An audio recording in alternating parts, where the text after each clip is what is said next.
Բարև ձեզ, Ամեկ Պլյուսի եթերում հարցազրույցն է։ Մենք շարունակում ենք հետևել Հայաստանում, տարածաշրջանում եւ ողջ աշխարհում տեղի ունեցող կարևոր իրադարձություններին եւ այդ մասին այսօր զրուցելու եմ անվտանգային քաղաքականության հետազոտական կենտրոնի ղեկավար Արեգ Քոչինյանի հետ։ Բարև ձեզ, պարոն Քոչինյան, շնորհակալություն մեր տաղավար գալու համար։ Նախ հասկանանք, թե ինչ է տեղի ունենում Հայաստանում։ Դուք գիտեք, որ երեկոյան դատարանը 2 ամսով կալանավորեց Ռուսաստանաբնակ հայ գործարար Սամվել Կարապետյանին իշխանությունը զավթելու տարածքային ամբողջականությունը խախտելու եւ այլ նմանատիպ հանցագործությունների կասկածանքով։ Ինչպես է գնահատում այս երևույթը եւ ընդհանրապես այս իրավիճակը, որ վերջին մի քանի օրերին ստեղծվեցին։ Նախ եկեք տերմինների մեջ մի քիչ ավելի ճիշտ լինենք, նա Ռուսաստանաբնակ չէ, նա ռուսաստանցի է, նա Ռուսաստանի քաղաքացի է հայկական ծագմամբ։ Դրանք շատ տարբեր բաներ են, որտեղ մարդ կարա Հայաստանի քաղաքացի լինի, բայց լինի Ռուսաստանաբնակ։ Ես չգիտեմ, բայց ենթադրում եմ նաև, որ նա կարող է ունենալ նաև Հայաստանի քաղաքացիություն, երկքաղաքացիության այդ համատեքստում։ Ռուսաստանի քաղաքացի հայկական ծագմամբ, այս առաջինը։ Երկրորդը, ինչա տեղի ունենում ավելի ընդհանուր այսպես քաղաքական դաշտում։ Հայաստանի ուրեմն իշխանությունները, այսպես նախահարցակ ոճով փորձում են չեզոքացնել բոլոր այն ուժային կենտրոնները, որոնք հաճախ ոչ քաղաքական դաշտում են, բայց որոնք դիրքավորվել են որպես արմատական ընդդիմություն։ Այս պայությամբ խոսքը եկեղեցու մասին է եւ եկեղեցու շուրջ հավաքված ինչ-ինչ տարբեր բիզնես եւ այլ ուժային կենտրոնների մասին է։ Այս բոլորը իրենց հերթին շատ հաճախ ունենում են որոշակի ռուսական հովանավորչություն, որոշակի ռուսական կոորդինացիա, այսպես ասենք։ Մեթոդները, որոնք ընտրված են այդ նախահարցակ լինելու մեջ, շատ հաճախ այսպես դուրեկան չեն, լավը չեն, հաճելի չեն, բայց պետք է ֆիքսենք մի բան, որ վերջին մի քանի ամիսների ընթացքում փորձ է արվում պարբերաբար Հայաստանում քաղաքական գործընթացները քաղաքական գործընթացների լուծումները բերել ապաքաղաքական դաշտերից, ապաքաղաքական այսպես կենտրոններից, հա, ինչը լավ տեղ չի տանում, ոչ եկեղեցու միջամտությունը քաղաքականությանը լավ տեղ չի տանում։ Եվ ոչ էլ հակառակը պետության միջամտությունը եկեղեցուն լավ տեղ չի տանում։ Ոչ էլ բիզնեսների, ընդ որում ոչ հայկական բիզնեսների միջամտությունը, ուրեմն քաղաքականությանը լավ տեղ չի տանում։ Եվ նաև պետք է այս ամենի մեջ մեկ այլ շերտ ձեզ հետ առանձնացնենք, դա Ռուսաստանի հիբրիդային հարվածներն են Հայաստանին, որոնք շատ հստակ նպատակ ունեն, այն արտաքին քաղաքականությունը, որը որ Հայաստանը վարում է 21-22 թվականների Ռուսաստանի դավաճանությունից հետո, իսկ դա հենց դավաճանություն է, օրինակ շատ հաճախ տեսնում եմ, որ տարբեր փորձագետներ, մասնագետներ ասում են, դե գիտեք, մենք պետք է մեղքը մեր մեջ գտնենք, մենք էինք սխալ եւ այլն, հա, իհարկե, ընդհանրապես ռեֆլեքսիան լավ բան է եւ միշտ պետք է առաջինը քո մեջ խնդիրը գտնես, բայց 21-22 թվականներին տեղի ունեցածը դա չի կարելի այլ բառով կոչել, քան դավաճանություն։ Ռուսաստանի դաշնությունը դավաճանել է Հայաստանի Հանրապետությանը, երբ որ Հայաստանի տարածքային ամբողջականությունը հարցակային տակ էր դրված եւ հարցակում էր տեղի ունեցել բուն Հայաստանի Հանրապետության վրա, Ռուսաստանը մեզանից երես է թեքել եւ դրանից հետո տեղի ունեցել այդ արտաքին քաղաքականության դիվերսիֆիկացիա ինչ-ինչ փորձեր է։ Ընդ որում իմ գնահատմամբ այդ փորձերը դեռ խիստ սահմանափակ են, փոքր են, անբավարար են, բայց անգամ դրանք բավարար էին, որպեսզի Ռուսաստանի դաշնությունը որոշի, որ ինքը գրեթե իր ողջ գործիքակազմով, նորից գրեթե ողջ գործիքակազմով, որտեղ դա շատ խաղաքարտեր կան, այսպես ասենք, իրանց գրպանում։ Սկսի հարվածներ հասցնել նախ այս իշխանություններին, իսկ հաջողության չհասնելու դեպքում նաև Հայաստանի Հանրապետությանը։ Սամվել Կարապետյանի եւ եկեղեցու քայլերը այդ համատեքստում դիտարկեցիք, ինչ որ նոր նախաձեռնություններ կային այդ առումով Ռուսաստանի կողմից միջնորդավորված այդ գործիչներով կամ եկեղեցականներով, որ դուք ասում եք իշխանությունները նախահարցակ եղան։ Ինչ որ այն, որ եկեղեցին վերջին շրջանում դարձել էր Հայաստանում հիմնական արմատական քաղաքական ընդդիմությունը, դա ակնհայտ էր։ Վերջին երկու տարվա ընթացքում ամենամեծ այսպես հանրահավաքը, ցույցը հակաիշխանական կարողացել էր կազմակերպել հենց եկեղեցին։ Եկեղեցու արածը շատ տեսանելիորեն փորձում էր օգտագործել քաղաքական ընդդիմությունը, ի թիվս մի քանի խորհրդարանական եւ արտախորհրդարանական ուժերի, իսկ երբ որ օրինակի համար ձեր նշած ռուսաստանցի օլիգարխը հայտարարություն է անում եւ ասում է մենք մեր ձևերով կլուծենք այդ հարցը, դա իրանց ձևերը հայտնի են։ Ես իհարկե հասկանում եմ, որ ամենատարբեր այսպես աճպարություններով հիմա կարելի է այստեղ զբաղվել եւ նաեւ Facebook-ում զբաղվում են, օրինակ մարդիկ հելել են, ասում են դե իրա ձև ասելով նկատի ուներ կաղոթենք, ես ինչ գիտեմ եւ այլն, բայց Պետք չէ միամիտ լինել եւ օրինակ չհասկանալու տալ թե ինչ կարող է նկատի ունել ռուսաստանցի օլիգարխը ասելով մեր ձևերով այդ հարցը Միգուցե նկատի ուներ այն, որ իրենք ունեն ռեսուրսներ եւ մարդկային ռեսուրսներ այդ շրջանակներում հետ, ինչու՞ չէ նաեւ Գազպրոմը եւ կան նաեւ ընդդիմադիր որոշ շրջանակների աջակիցներ, որոնք կարծեք թե գնալով չեն նվազում ամեն դեպքում դրանց փողոց հանելով դուք ինքներդ փաստացիք որ ամենամեծ չէ որ դուք հենց հիմա հանցագործություն եք նկարագրում Այն ինչ որ դուք հիմա ասում եք, դա էլ է հանցագործություն։ Ինչու՞։ Որտեւ այդ մարդիկ, որոնք որ աշխատում են քեզ պատկանող կազմակերպությունում, այդ մարդկանց որևէ կերպ կազմակերպել, ուղղորդել քաղաքական գործունեության, նրանց ստիպել որևէ բան անել, դա հանցագործություն է։ Հետ կապված արեք ասեց ազգային ժողովում։ Չէ, ես չեմ ասում, դա դուք եք դա նկարագրում, ասում ինչ որ դուք նկարագրում եք, դա նույնպես հանցագործություն է։ Բացառում որ մարդիկ ելնելով աշխատանքը կորցնելու ինքնապաշտպանական այդ մղումներից, նրանց կարող է եւ բոլորովին էլ պետք չլինի փողոց հանելը, իրենք ինքնուրույն կարող է գնալ, իսկ դա հանցագործություն չի։ Աշխատանքը կորցնելու վախը հետ ստիպելն է։ Ստիպելը հոմենակ ատրճանակը գլխին դնելով չի։ Մարդը կասի ես դուրս եմ եկել եւ պաշտպանում։ Իհա կասի հետո։ Գործատու է ամեն ես համակում եմ նրան։ Հիշում եք մինչեւ 2018 թվականը ոնց էին ընտրությունները կազմակերպվում, ոնց էր այդ ամեն ինչը կազմակերպվում։ Ախր Ժորժ ջան, ինչինք մենք դերես մեզ ինչ որ sense միամիտի տեղ դրել էլի։ Ով որ օրինակ համար ինչ-որ մի հատ պետական հաստիքում էր աշխատում, ով որ աշխատում էր այդ մարդկանց պատկանող բիզնեսներում, իրան շատ հստակ բացատրում էր ինքը ոնց պետք է անդրի։ Հիմա դա այդ ամեն ինչը հանցագործություն է։ Շատ լավ, հանցագործություն է, ամեն դեպքում չեք բացառում, որ իշխանությունները ասում եք նախարարծակ եղավ, միգուցե եւ ոչ ճիշտ լեքսիկոնով, միգուցե ոչ ճիշտ ուղղություններով եւ այլն գործիքներով, ամեն դեպքում դա բացական էֆեկտի տա եւ իսկապես շատ մարդիկ դուրս գան փողոց ու դա հակառակ էֆեկտ է տա։ Իշխանության Չի երևում, որ դա հակառակ էֆեկտ են տալիս այս պայդրությամբ։ Ինչու՞։ Դե չի ուրա մարդիկ դուրս են գալիս փողոց։ Ես դες բան չեմ տեսնում, դուք տեսնում եք Երևանի փողոցներում տասնյակ հազարավոր ցուցարարներ։ Ինչ որ բողոքի ակցիաներ կամ Դե տեսնենք հանրահավաքներ։ Տեսնենք, ես մի տեսակ խելքս չի կտրում, որ Սամվել Կարապետյանի կամ նմանատիպ այլ մարդկանց համար Հայաստանում տասնյակ հազարավոր մարդիկ փողոցներ են դուրս գալու։ Նիկոլ Փաշինյանը հայտարարեց նաև հենց երեք էլեկտրական ցանցեր ազգայնացնելու մասին, դրան գիտեք պատկանում են Սամվել չգիտեմ ինչ անդադ Ալեքսանյանն եմ հիշում, Սամվել Կարապետյանին։ Ոչ, ես ընդհանրապես հայտնի է, որ նրանք քավորսանիկային հարաբերություններ ունեն Սամվել Ալեքսանյանն ու Կարապետյանը եւ երեք անգամ գրառումներ կային, թե ուր է Սամվել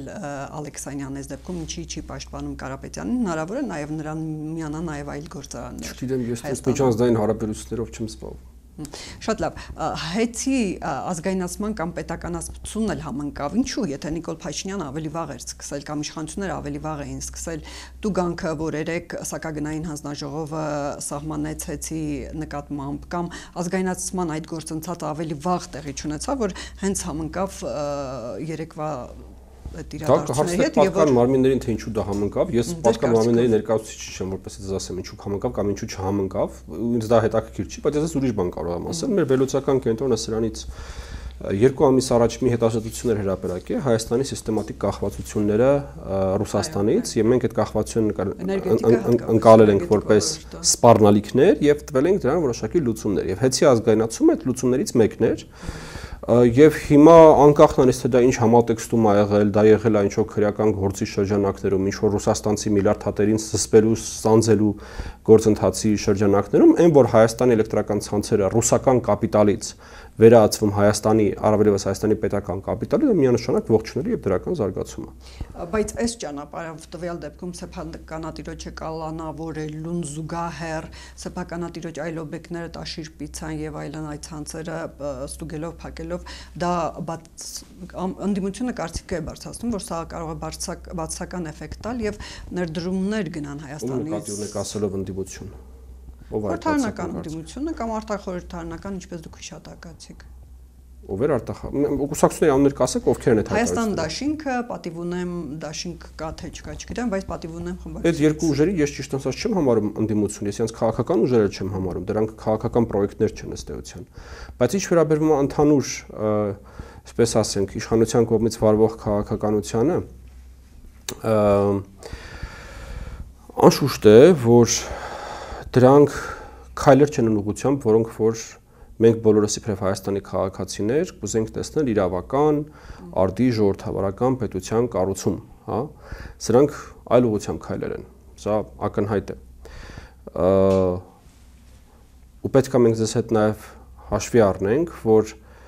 շատ կարևոր է այս դեպքում երկու ինստիտուտի դերակատարությունը՝ քաղաքացիական հասարակության եւ իրական քաղաքական ընդդիմության, այ ժողովրդավարական առողջ ուժերի ընդդիմության։ Ես երբևիցե այնքան միամիտ չեմ լինելու, որպեսզի մտածեմ, որ իշխանության գործն է ինքն իրեն զսպելը։ Հասկանաք, չկա այդպիսի իշխանություն, որը որ եւ ինքն իր ընդդիմության դերը պետք է խաղա, եւ ինքն իր քաղաքացիական հասարակության դերը պետք է, չկա այդպես բան։ Ամենաժողովրդավարական իշխանությունը անգամ այդպեսին չի կարող լինել։ Եվ այս առումով ես կարծում եմ մեր երկրի գլխավոր խնդիրը քաղաքական դիրույթում։ Դա ժողովրդավարական, պրոֆեսիոնալ, ընտրելու ընտրվելու ունակ, իրատեսական ընդդիմության բացակայությունն է, որը որ կկարողանար զսպել, հավասարակշռել իշխանություններին։ Իսկ իշխանությունները ինչ են անում, իրենք իրենց ընկալման պաշտպանում են երկիրը ռուսական հիբրիդային հարվածներից եւ գնալով ավելի ու ավելի, այսպես ասենք, առազգական են ընկալում ժողովրդավարության սահմանները։ Ինչը տեղի չէր ունենա, եթե լիներ, ինչպես ես նշեցի, այն բաներով, առանձնահատկություններով օժտված քաղաքական ընդդիմությունը, որը որ ցավոք սրտի այս բան չկա։ Եվ ուրեմն ինձ թվում է մեր բոլորիս ինտելեկտուալ ոնց որ ներուժը պետք է օգտագործել այն խնդրի լուծման ուղղությամբ, թե ոնց անենք, որ այդ ընդդիմությունը ձևավորվի։ Ոչ թե փորձենք օրինակի համար մեդիայով կամ քաղհասարակությամբ իշխանությանը զսպել, որովհետև դա ոչ մեդիայի գործն է, ոչ քաղհասարակության գործն է, ոչ թե փորձագետների գործն է, դա քաղաքական ընդդիմության գործն է։ Իսկ մենք քաղաքական ընդդիմություն չունենք։ Պարոն Քոչինյան, դուք ասեցիք Ռուսաստանից հրահրվող, բայց Նիկոլ Փաշինյանը օրինակ վերջի իրադարձություններին անդրադառնալով ասաց, որ ինքը չի կարծում, ինքը լավ հարաբերություններ ունի Կրեմլի ղեկավարների հետ, որ դրանք Կրեմլից են հրահրված, միգուցե ռուսական ինչ-որ շրջանակներից, որ շրջանակների նկատի ուներ, կամ ինչու այդպես ասեց, եթե գտնում եք, որ այդպես չի։ Ինձ թվում է շատ ակնհայտ է, որովհետև այս ամեն ինչին տալ շատ ավելի բարձր քաղաքական համատեքստ եւ նաեւ հայտարարել, որ սա արելա, չգիտեմ, ռուսաց ցարա, դա մի քիչ այլ կարգի էսկալացիա է, որի կարիքը ըստ էության չկա, եթե մենք կարողանում ենք հարցերը այս մակարդակում լուծել, էսկալացնել իրավիճակը եւ ավելին քաղաքական պատասխանատվությունը դրել ռուսաց ցարի վրա, դրա իմաստը պարզապես չկա։ Դա առաջինը, երկրորդը դրան զուգահեռ պետք է մենք ձեզ հետ նաև արձանագրենք, որ Ռուսաստանը այն բրգաձև սենց միա այսպես առանց որևէ ինիցիատիվայի եւ առանց որևէ աստիճանակարգության բանը պետությունը չէ, որը որ շատ հաճախ դա նկարագրվում է օրինակ արևմտյան քաղաքական բանում, շրջանակներում եւ մեդիայում։ Իմ ընկալմամբ այդ քաղաքական իշխանության մեջ կան տարբեր աշտարակներ, ինչպես է տերմինաբանությունը, այսպես է, էլի Կրեմլովսկի բաշնի, հա, կրեմլյան աշտարակներ, որոնք որ ունեն տարբեր քանակությամբ իշխանություն, տարբեր քանակությամբ որոշումներ կայացնելու հնարավորություն։ Հիմա այդ աշտարակների մի մասը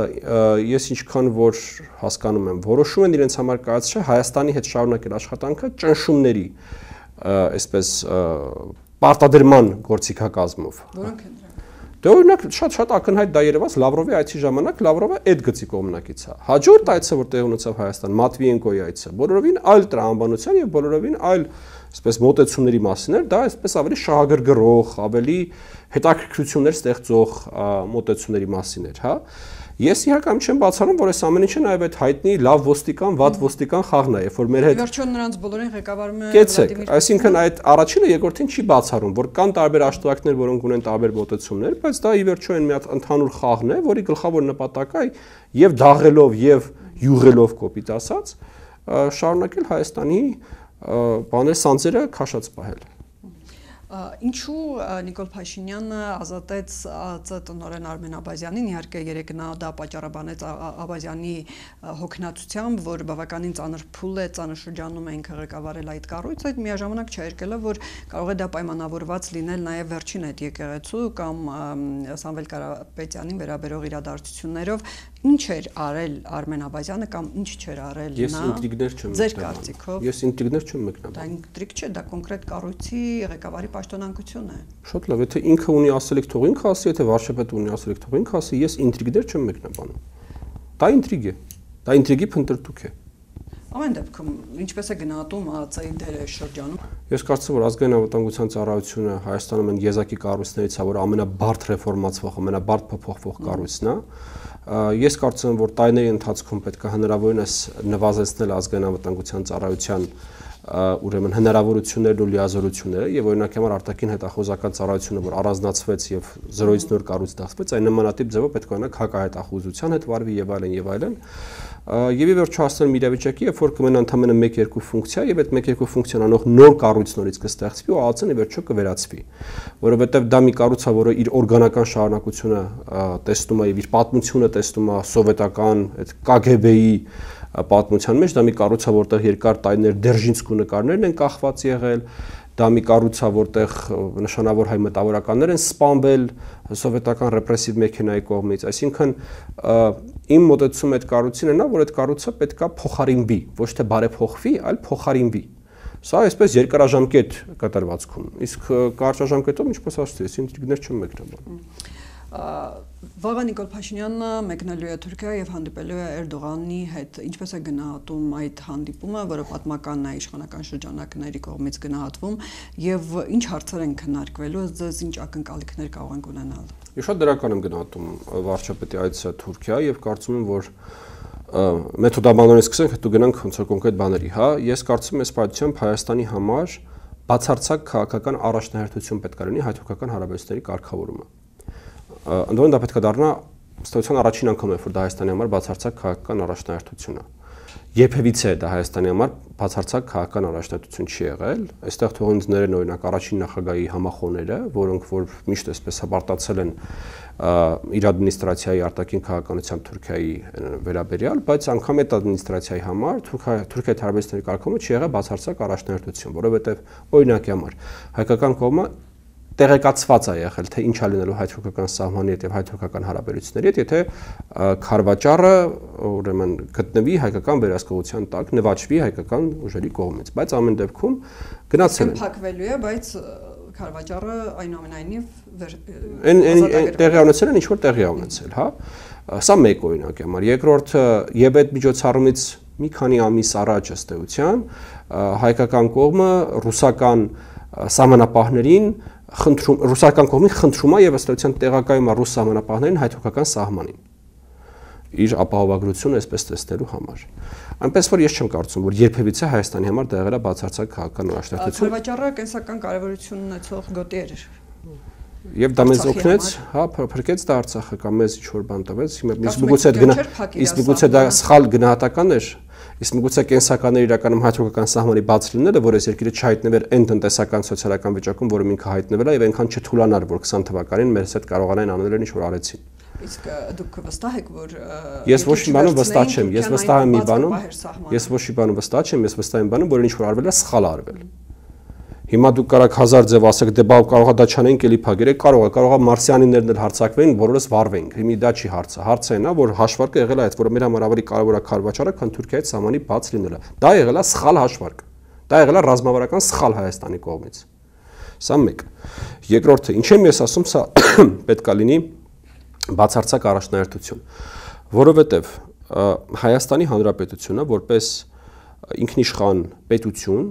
այս տարածաշրջանում ապագա չունի, ուղղակի չունի ապագա, քանի դեռ ունի հարաբերությունների բացակայություն իրանից արևմուտք գտնվող 90 միլիոնանոց Թուրքիայի հետ եւ ունի պատերազմական իրավիճակ իրանից արևել գտնվող 10 միլիոնանոց Ադրբեջանի հետ։ Մենակ մի ապագա կա, այն օպերացիոն համակարգը, որը որ տարիներ շարունակ եղել է Հայաստանում,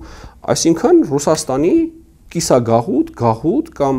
ֆորպոստ հանդիսանալը, երբ որ դու ունես մի հատ պաշտպան ու ունես ճոխություն չնկատելու, որ քեզնից արևմուտք ու քեզնից արևելք կան այսպիսի պետություններ, հա, բայց այդ համակարգը ապացուցվել է փորձնականում, գործնականում ապացուցվել է, որ չի աշխատում, որովհետև մեր պատմության ամենամութ ժամին 20 թվականին, 21 թվականին, 22 թվականին մենք այս երկուսի դեմ մնացել ենք միայնակ։ Այն դաշնակիցը, որը որ մեզ թվում էր, թե մենք ունենք ու որը որ մեզ պիտի պաշտպաներ, չի պաշտպանել մեզ։ Եվ ուրեմն մենք պետք է բավականաչափ քաջություն ունենանք ինքներս մեր արժև, մեր պատմության արժև, մեր ապագայի արժև, հանուն մեր սերունդների,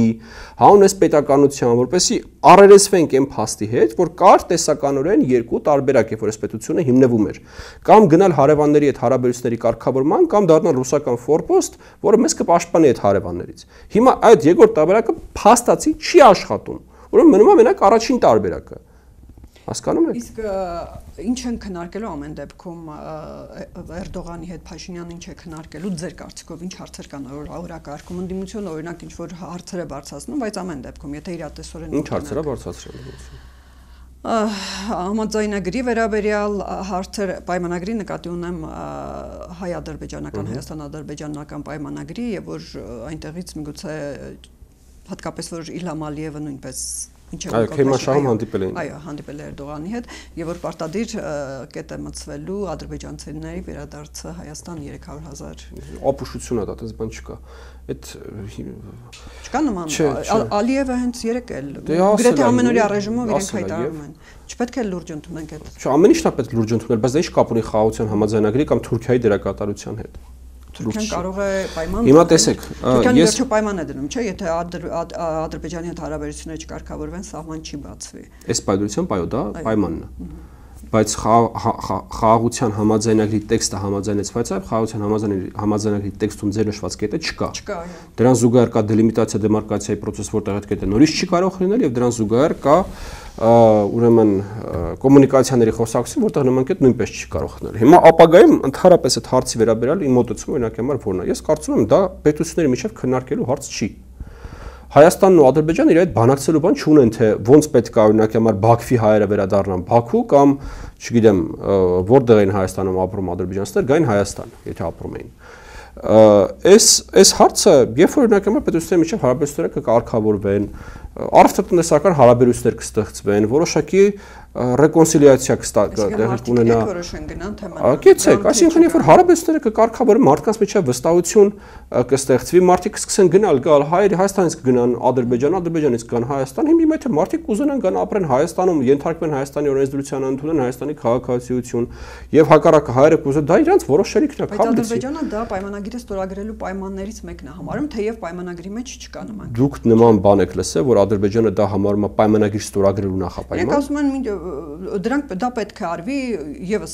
1-2 այլ պայմաններ են առաջ քաշում։ Դուք լսել եք, որ իրենք ասում են դա պայմանագիր ստորագրելու նախապայման է։ Դե կոնկրետ այդ բառերով չեն ասում։ Դե բա դուք կոնկրետ դա եք ասում, դա բոլորովին այլ բան է, քանի որ իրենք ասում են դա խաղաղության համար կարևոր նախապայման է։ Խաղաղությունն ու խաղաղության համաձայնագիրը շատ տարբեր բաներ են։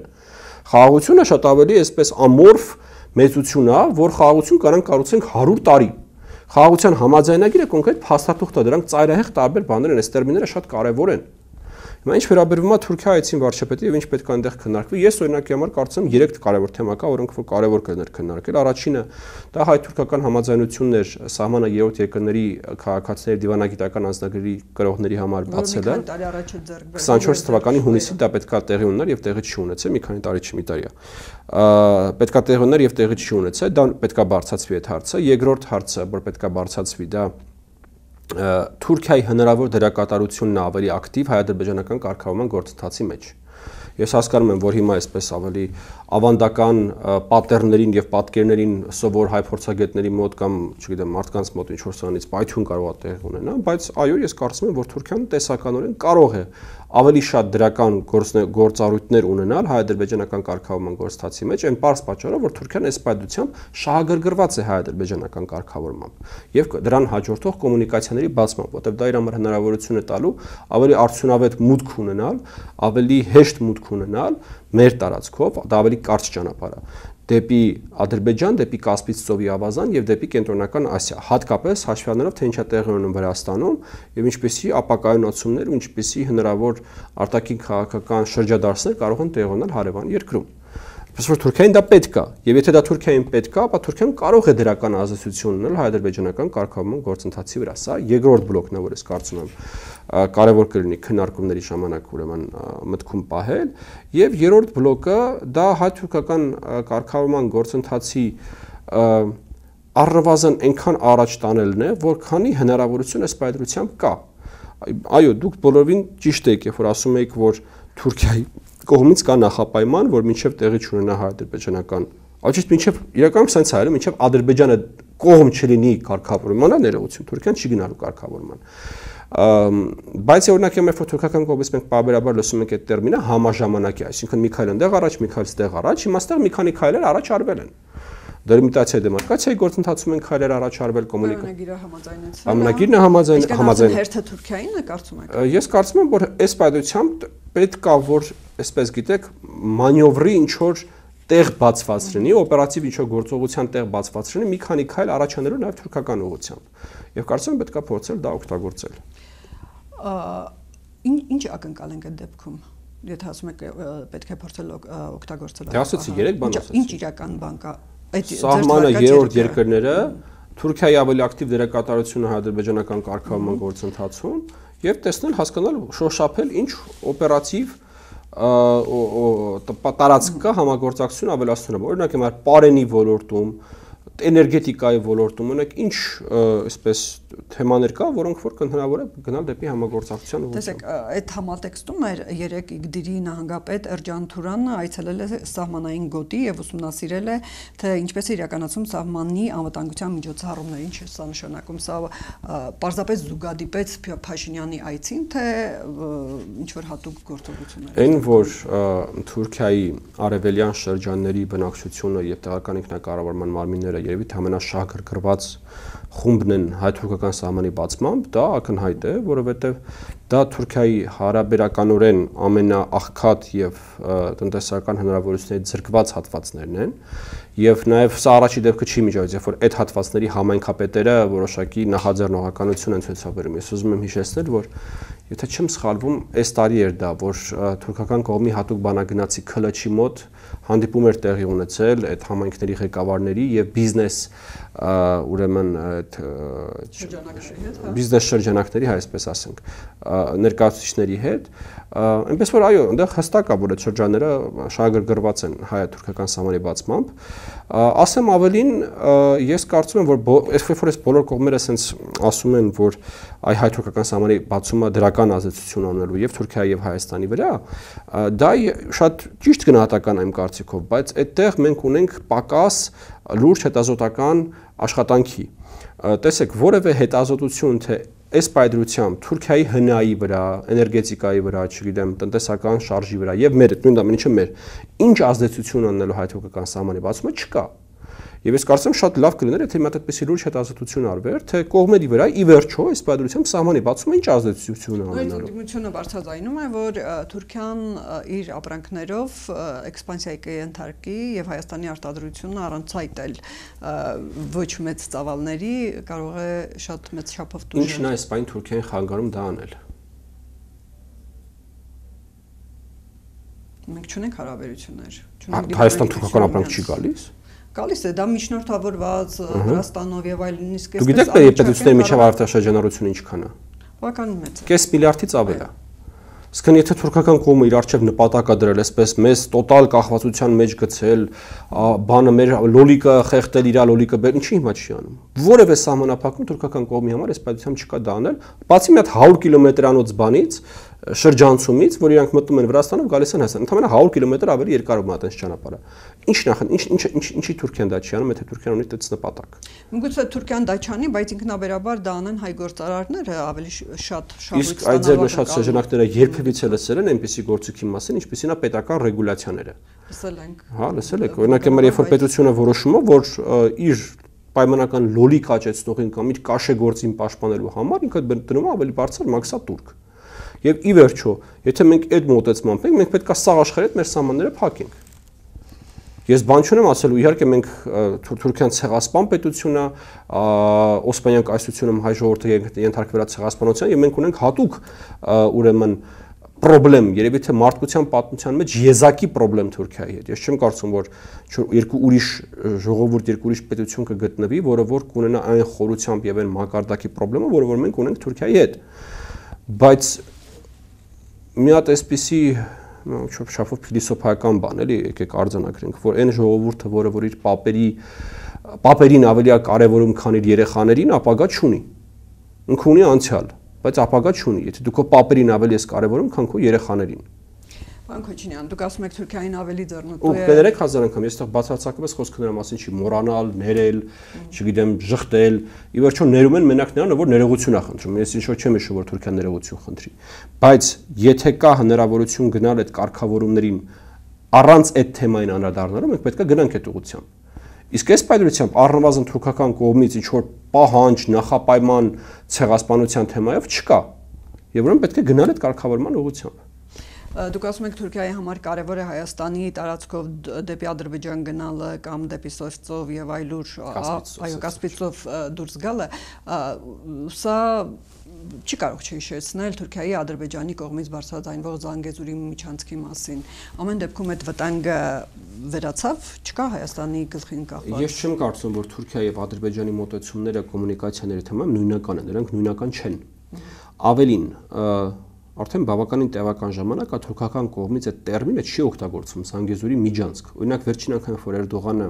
իր ինքնաթիռում այս թեմային անդրադարձավ, ես տեսա հայկական մեդիայում մեծամասնությունը մեդիաների հիմարաբար տերմինը թարգմանել էր որպես միջանցք, բայց ինքը այնտեղ չէր ասել միջանցք, ինքը ասել էր ուղի։ Ինչը հաշվի առնելով իրանց հարաբերությունների խորությունը, մեր հարաբերությունների բացակայությունը շատ մեծ փոփոխություն է։ Ինչի ես կարծում, որ կա իրանց մեջ որոշակի տարբերություն։ Ադրբեջանի համար դա ավելի շատ քաղաքական պրոյեկտ է։ Այսինքն ունենալ Նախիջևանի հետ անխոչնդոտ, անմիջնորդավորված, անվերահսկելի կապ, որը որ կամրապնդի իր անկլավի հետ իր ունեցած կոմունիկացիան։ Դա քաղաքական պրոյեկտ է, տնտեսական չի։ Թուրքիայի համար այս ճանապարհների պատմությունը ինքը տնտեսական պրոյեկտ է։ Ինքը խնդիր չունի, ինքը իր ապրանքները այնտեղ մաքսային վերահսկողության ենթարկվելու են, անձնագրային վերահսկողության։ Իր ֆուրերի վարորդները հիմա էլ են Հայաստանի տարածքով գնում եւ հիմա էլ են եւ անձնագրային եւ մաքսային վերահսկողության ենթարկվում։ Դուք գիտեք, որ թուրքական ֆուրերը շատ հաճախ Հայաստանի տարածքով գնում գալիս են, հա, իսկ Թուրքիայի համար դա խնդիր չի։ Թուրքիայի համար խնդիրը ունենալ հնարավորինս կարճ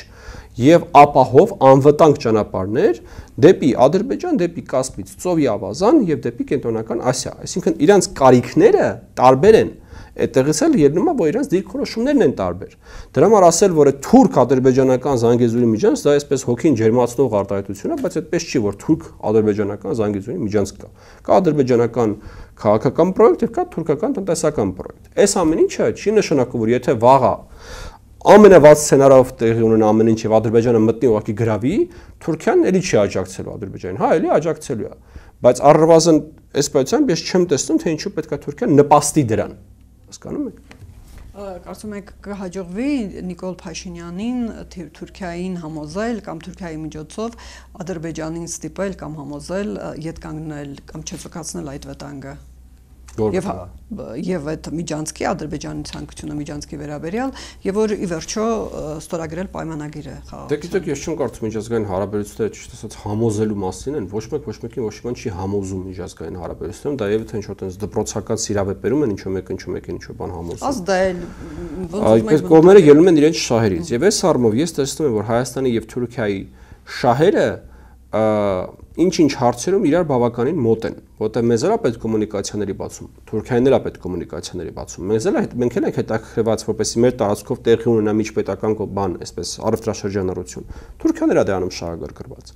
Ուղղակի խնդիրն անում է, որ այս պատերազմությամբ Թուրքիայի կախվածությունները Ադրբեջանից ավելի մեծ են, քան Թուրքիայի հնարավոր օգուտները Հայաստանից։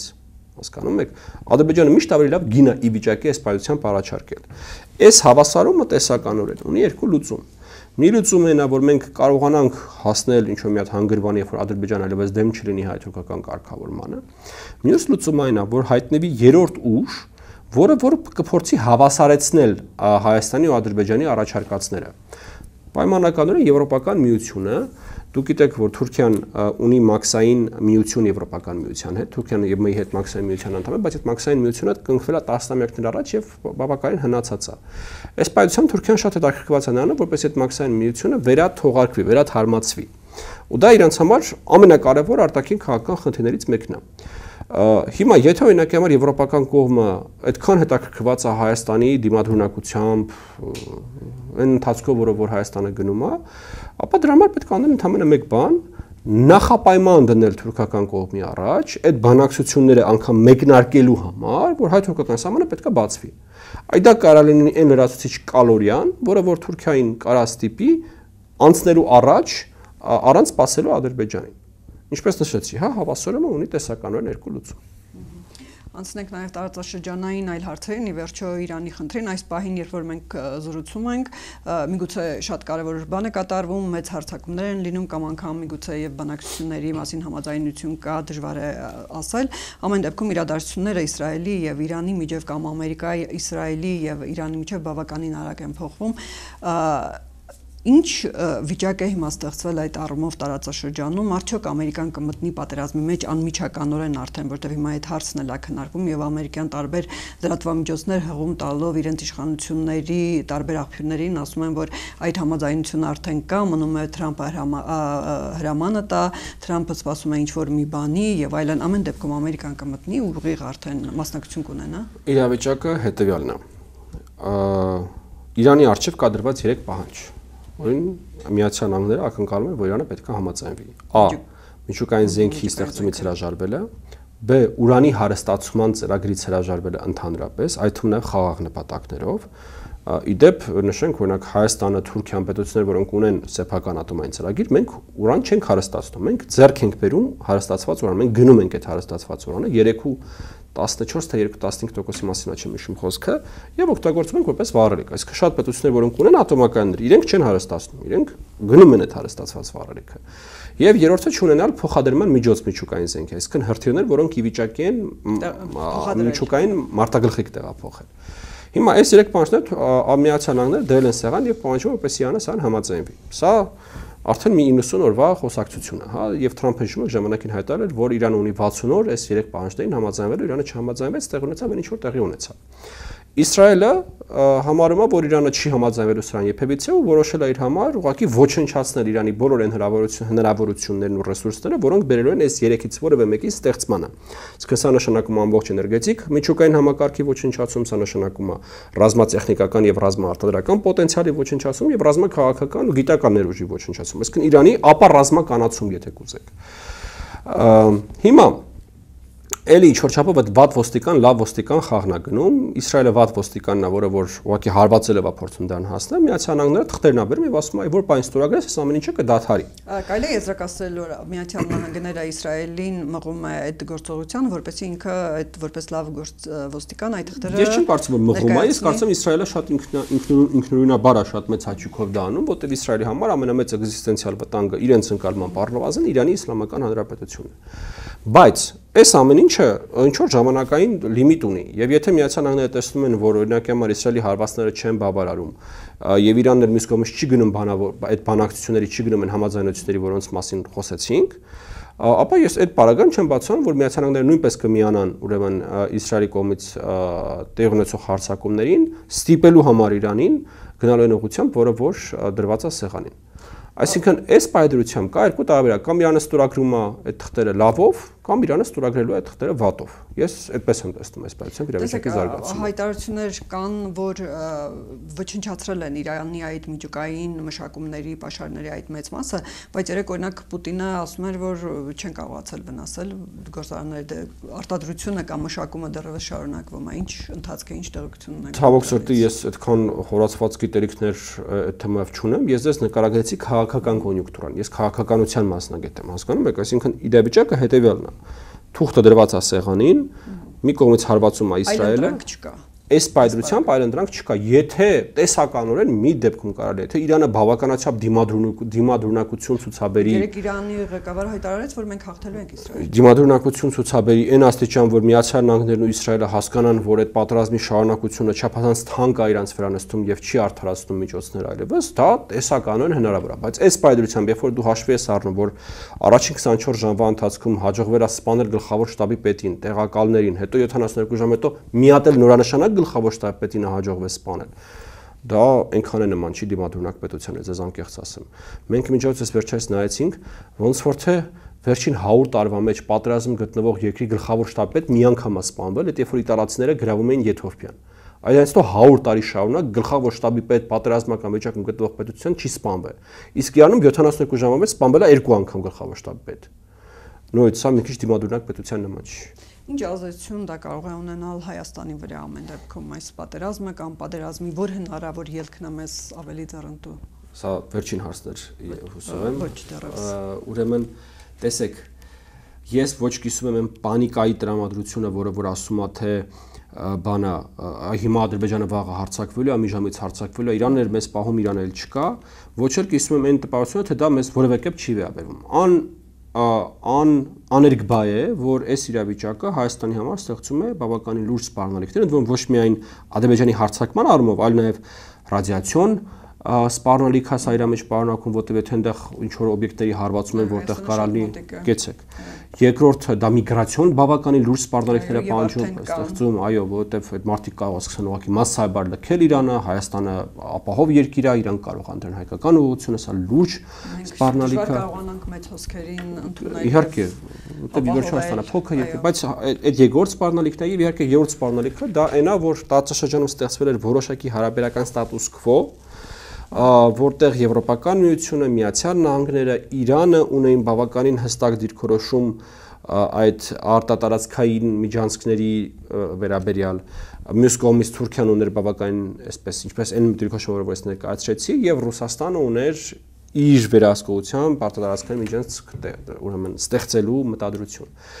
Այս առումով կարծես թե մի բարձիկ կամ մի գոտի պակասում է անվտանգության, ինչը դեռ չի նշանակում ամբողջ համակարգի կոլապս։ Իհարկե վտանգը մեծացել է, բայց նաև ասել այն պնդումներ անել, թե այ հեսա վաղը 5 րոպեից հարձակ, դա էլ է սխալ, որտեղ ի վերջո միայն Իրանը չէր, որ ապահովում էր այն ստատուս քվոն մեր տարածաշրջանում, որը որ կար։ Արդյոք միայն այդ միջուկային զենքի կամ ուրանի մշակումներ խնդիրը, թե ավելի գլոբալ խնդիր կա, ավելի գլոբալ խնդիր է Ամերիկան հետապնդում այս տարածաշրջանում, տեսեք այդ ամեն ինչը սկսվեց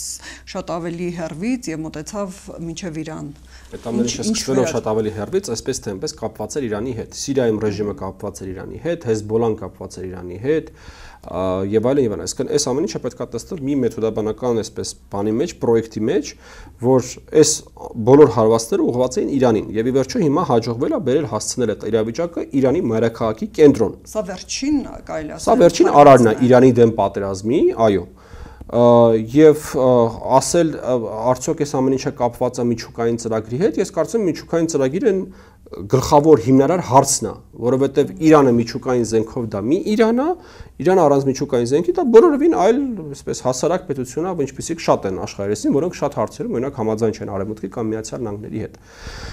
Այնպես որ ասեմ դա է հիմնական հարցը, այո։ Ես կուզեմ նաև Եվրոպայի քաղաքականությունը այս պատերազմի նկատմամբ դու գնահատեք, արդյոք տարբերություն կա Ամերիկայի Միացյալ Նահանգների հետ կամ Եվրոպան ամեն դեպքում սատարում է կարծեք թե, բայց Մակրոնը Ֆրանսիայի նախագահը երբեմն այլ հայտարարություններ է մտահոգվող հայտարարություններ է հնչում եւ նաև այն կոնտեքստում խնդրում եմ կարծեք խոսք ասեք, որ Ամերիկայի Միացյալ Նահանգները կամ Եվրոպան որոշակի ռազմական հնարավորություններ են հիմնականում ԱՄՆ տեղափոխում Ուկրաինայից դեպի այս տարածաշրջան դեպի Իրանյան Եվրոպական միության պետությունների համար առաջնայինը դա Ուկրաինայի պատերազմն է, Ռուսաստանի հարձակումն է Ուկրաինայի վրա, ուկրաինական պատերազմն է եւ Եվրոպայի անվտանգությունն է եւ Եվրոպայի համար շատ ավելի տրամաբանական է ռեսուրսները կենտրոնացնել ուկրաինական ուղղությամբ, քան կենտրոնացնել մեր ձևոր արևելքում։ Ամերիկան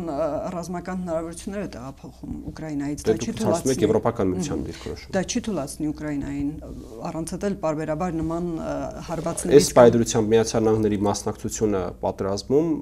էականորեն ավելի սահմանափակ է, քան նախորդ ադմինիստրացիայի ժամանակ էր։ Ուկրաինայի, ռուս-ուկրաինական։ Իսկ դա շատ ավելի չի թույլատրում, դեռևս եվրոպական աջակցությունը շատ զգալի չափով չի ավելանում։ Այո, դա բայց դա ուզում ասեմ նոր սկսված process չի, դա տեղի էր ունեցել Թրամփի վերընտրվելուց գրեթե անմիջապես հետո։